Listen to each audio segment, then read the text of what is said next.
Weasel Manizo agenda kulongoosebwa wenkoledde munnange ate video nga ebiri wali mu ddwaliro nga omwana mulenzi munnange ate yeetaaga ssaala esayidi eno. Bye ngenda okubeera nga nkutuusaako mu maaso awo, Dr. Jose Chameleone ye munnange asitukiddemu naye nno wuuno nno akomyewo munnange esayidi eno mu Uganda. Ebyo byonna bibadde bikyagenda mu maaso nga munnange Chameleone naye nga asonze wali e Uganda. Bye ngenda okubeera nno nga nkubuulyako mu maaso awo, kw'ossa ate n'omukyala munnange ate Sandra Teta munnange ebibye nno si birungimu. Jjukira nti nno mukyala wa Weasel Nanti esayidi. Bye ngenda okubeera nga nkubuulyako mu maaso awo.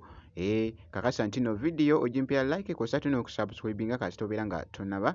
Bampita Geminati era nga nsinza ku Geminati Yogi. Kansooke nkutegeezeeko embeera nga bw'eri wali mu ddwaliro munnange yeetaaga ssaala nno ey'omwana mulenzi munnange ate Weasel Manizo, era nga gavuddeyoko wali gabadde galaga nti nno agenda kubeera ng'alongoosebwa okugulu okwa ddyo. Yafunye munnange ate obukosefu by the way bubadde bw'amaanyi nnyo era okusinziira wali munnange ekibadde wali mu katambi embeera nga bw'ebadde.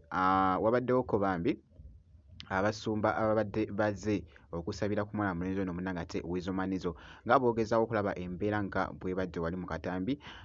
Bangi ababaddewoko ba artist abamu babaddewoko nga boogezaako okulaba.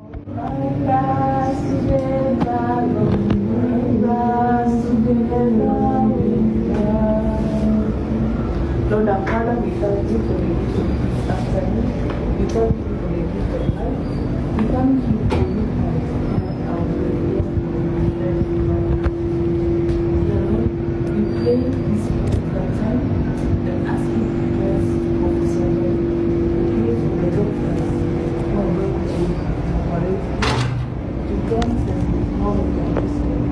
We pray for the medication that's going to be given and the letter of his message in his body, that this letter will be able to bring pain, be able to make the wrong one, and also all the people of his own spirit will be uplifted. You are God who gives, you are God who cares for every one of us, you are God who knows his plans. You are God who commends all his serving by your hands. We pray for the friends who are surrounding him here. Bless them, bless their unity, bless their success. We make this prayer through Christ our Lord. Amen. In the name of the Father, the Son, and the Holy Spirit.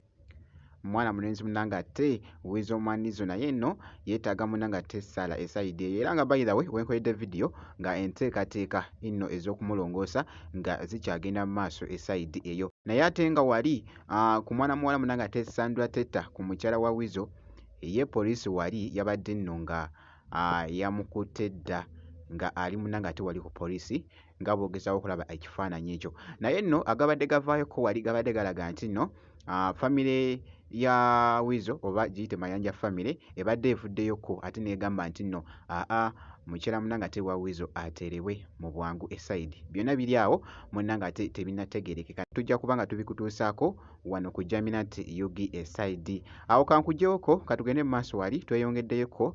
Chameleone alabiddwako wali abadde akomyewo munnange. Actually akatambi ako nako kabadde katwedinga wali ku mukutu munnange ate ogwa TikTok, naye nga mwana mulenzi wali agabadde gavaayoko gabadde galaga nti nno akomyewo munnange ate mu Uganda. Oba oli awo agenda kubeera nga agenda straight munnange ate okuvisitinga ku muganda we Weasel Manizo esayidi eyo. Naye nno byebyo bikyagenda mu maaso ate okutambula. Chameleone mu katambi kano akabadde wali ate kakutte omubabiro ku mukutu ogwa TikTok abadde awo nga boogezaako okulaba ng'ali mu kutambulamuko mpola mpola nga boogezaako okulaba akatambi ako.